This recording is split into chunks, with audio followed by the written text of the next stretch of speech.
Welcome to the STARS program, seniors taking active roles in society. And now, here's your host, ANITA FINLEY. Well, we've had a lot of interesting guests, and I'm very fortunate in this role that I've been able to fill in for ANITA FINLEY. My name is Dan Verity. I'm the administrator at Boomer Times and Senior Life magazine, also the producer of Boomer Times Radio. And I'm here with MENUCHA MEINSTEIN. Am I pronouncing your name properly? Absolutely correct. Okay, thank you so much. I did a little research, and I remember ANITA, when she first interviewed you, I pronounced your name wrongly, and she corrected me. And so ever since that time, I remember. So I knew that it was very important that I say it properly today. MENUCHA was the Publisher's Choice author in our July issue. And the book that she wrote was My Eyes Looking Back at Me, Insight into a Survivor's Soul. And this is really a heavy topic. And you met Leah, and this is actually what the book is about. It's about Leah and her story of being a Holocaust survivor. And, you know, I have to say that in my lifetime, there hasn't been anything that's been so absolutely horrific.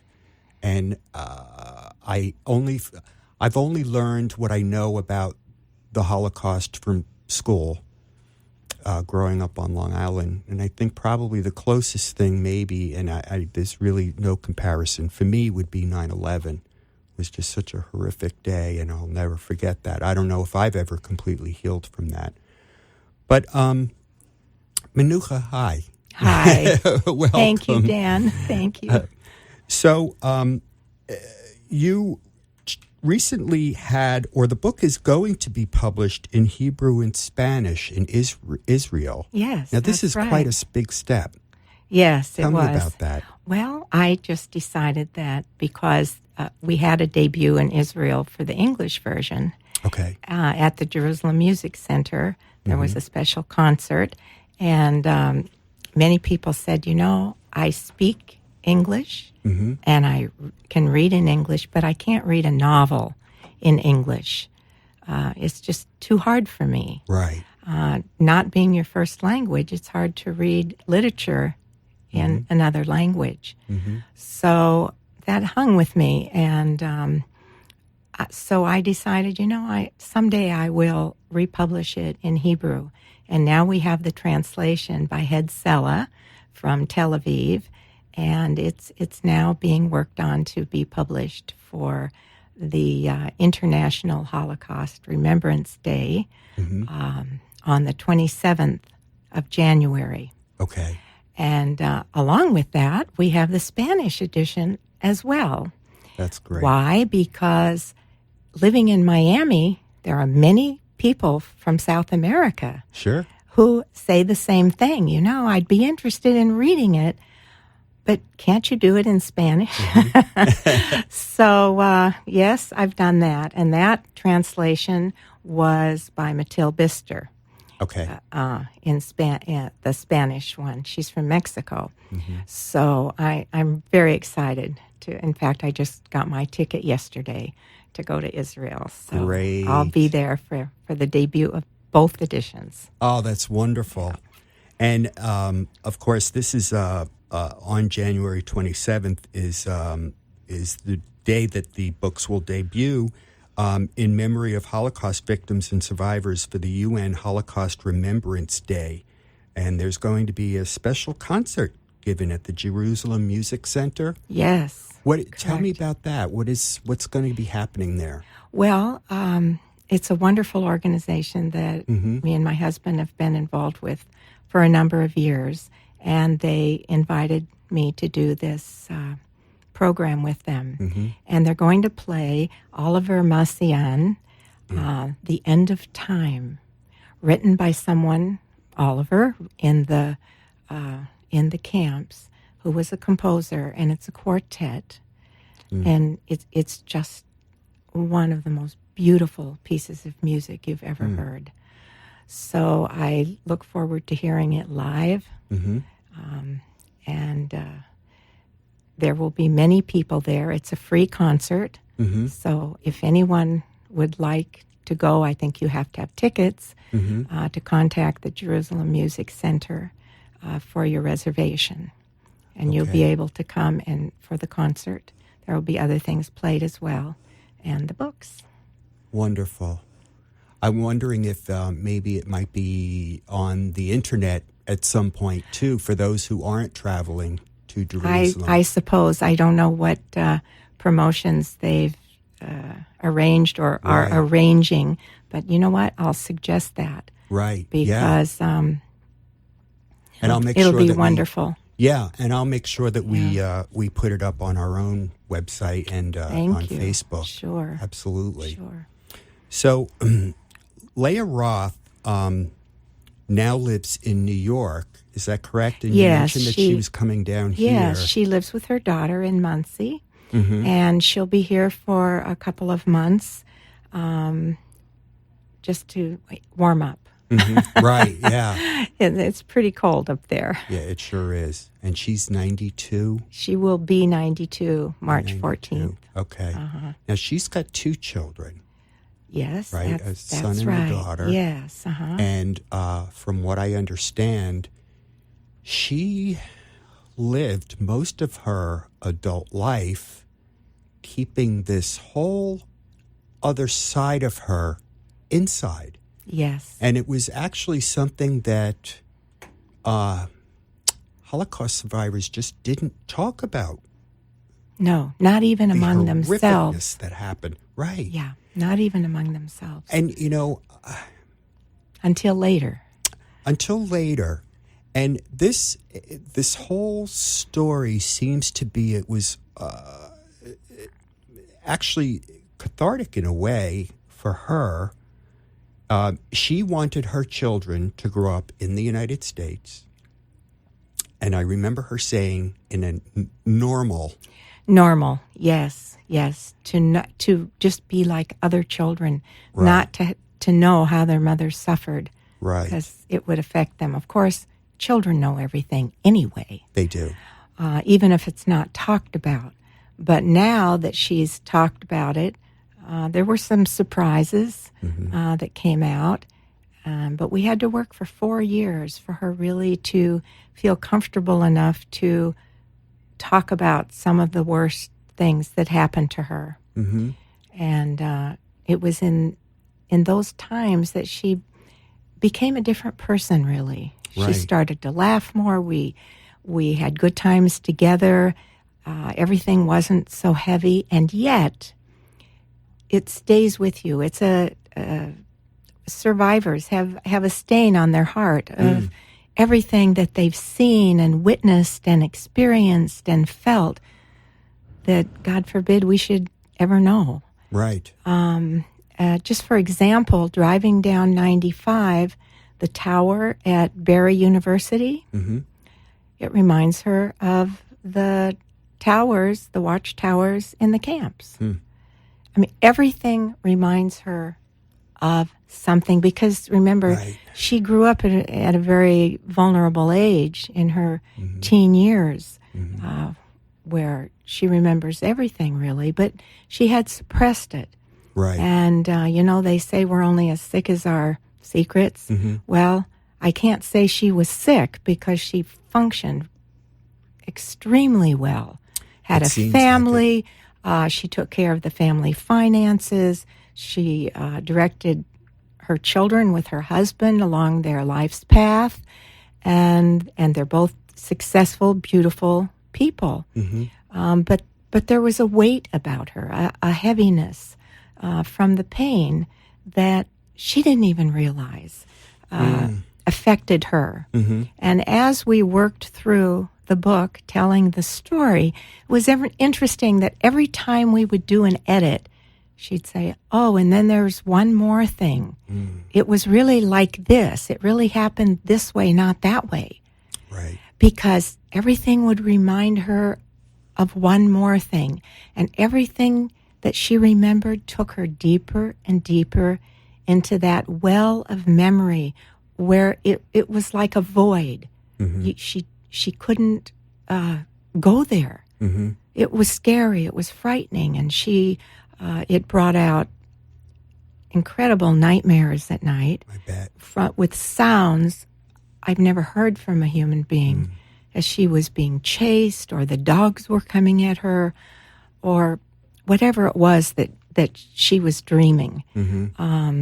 So it brought up those recurring nightmares as she found that well of memory that once she spoke it, and I think worked through it emotionally, it helped her to realize what a strong and resilient woman she has become. My gosh. And a beautiful person. Just a wonderful person, very deep, and what you see is what she gets. There's nothing artificial about Leah. Right. I did see that in her interview, the interview that you did with her. Yes. And she is very sort of matter of fact, and but a very strong person. Our story is just fascinating and something that we all need to be aware of. And I think that was another one of the reasons why she and others, Holocaust survivors, bring their stories to the forefront, because this is part of our history, something that we must never forget. Absolutely, and that's what Leah says. I have a list here of things that Leah says we must remember. One is, do not forget the Holocaust, what we suffered in the Holocaust, and how many we lost, and what would they have become. She says, speak about it to the children at their age-appropriate level. They should know that there are good people in the world and there are bad people in the world. And there's anti-Semitism. And we must be vigilant. Never take anything for granted. She says, everyone is not your friend. They may pretend to be your friend, but we don't know, really, who our friends are sometimes. She says, stand up for the truth. Right. Stand up for the truth. And when she talks to a Jewish audience, like she did in Israel for the first book debut, everyone in the audience was a Jew, with many survivors from her family who she hadn't seen for 30 years. And she said, if it weren't for me and for you, many of you would not be here now. Right. So because survivors went on to create families. Right. Beautiful families. And that was, that's how they got back at Hitler. Right, right. Right. They survived. Yeah. It's important to note, too, that she says, tell the children about what happened. And it's important to note that the book is written so that children will comprehend it. Yes, it's been vetted for about age 11 on. Okay. And you know, what children read, they don't often understand between the lines, like an adult can. So children can read it, and if it's too much for them, they'll talk to their parents about it. Right. And I think that's the important thing, is that it is written in such a way that they will ask questions. And so it becomes sort of like an engaging family thing, something that they can discuss as a family. Exactly. And we've given dramatic narrative readings to schools from, say, middle school up through college, and donated the books through a lovely gift from another survivor, Tsippi Faye Holland.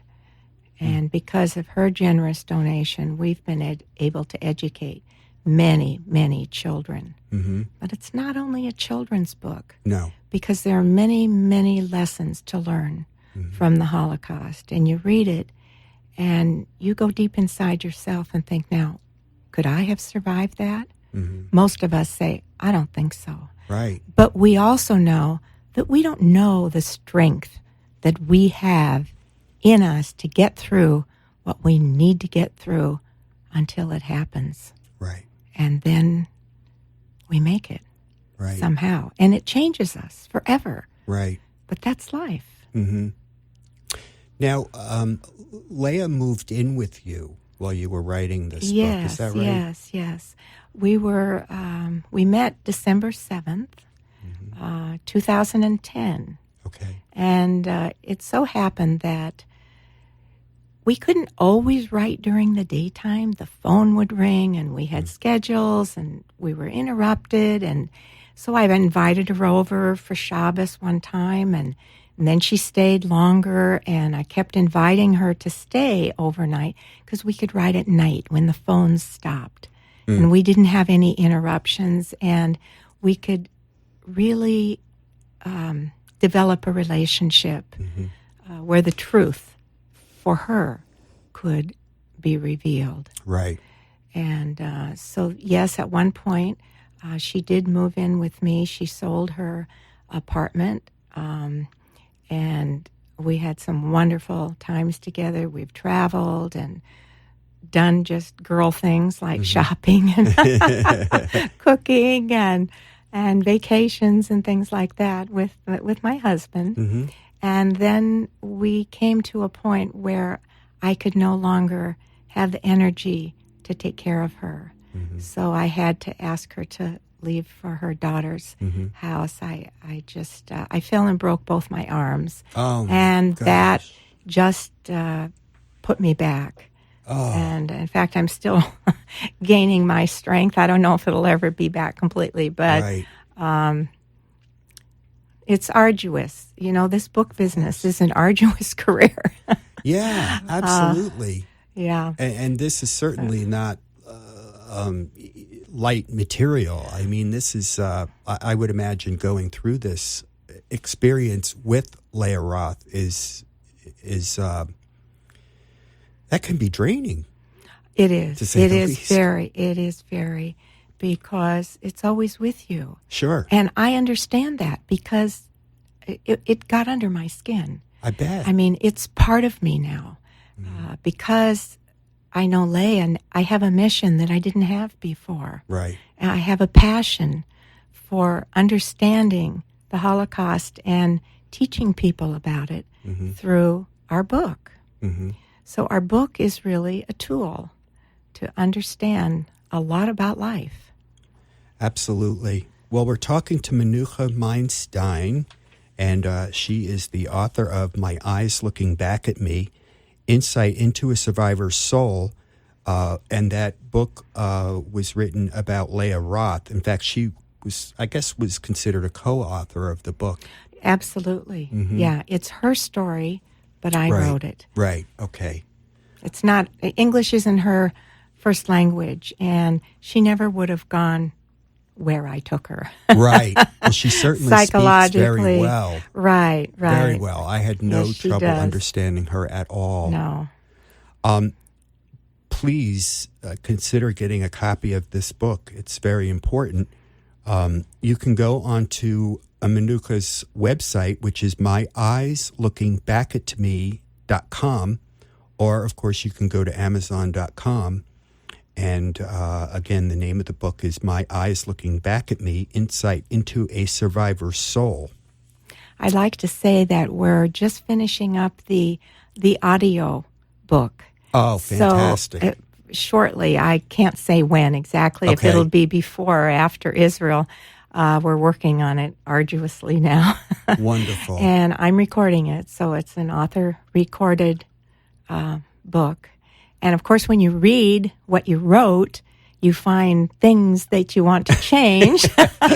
So sometimes we change them in the audio book. Okay. And in the process of translation, especially with Mathilde, because she lives here in Miami Beach, we've been able to discuss things and find that, okay, really this date wasn't quite right, or this age needs to be changed, or explain this a little more. So the audio version hopefully will have those remedial The most changes. up-to-date version. Right, the most up-to-date version. And of course, I don't read Hebrew and I don't read Spanish, so I have no idea how they will affect a Hebrew reader or a Spanish reader.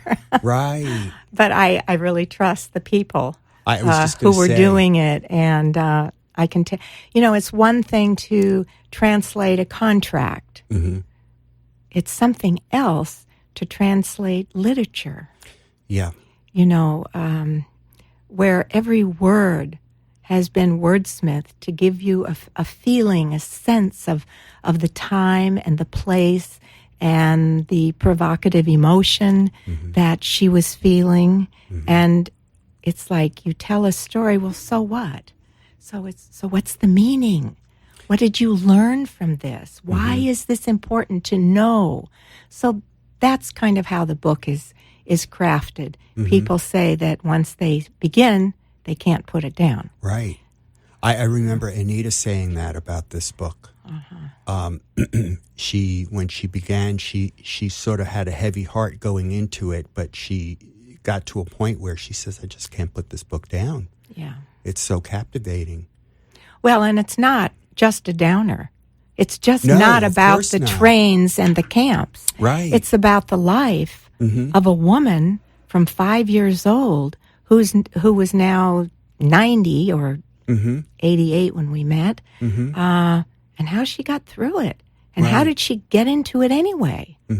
How did it happen that her whole family was murdered even before the Holocaust? Oh, my gosh. They took her family first because she was elsewhere in Czechoslovakia.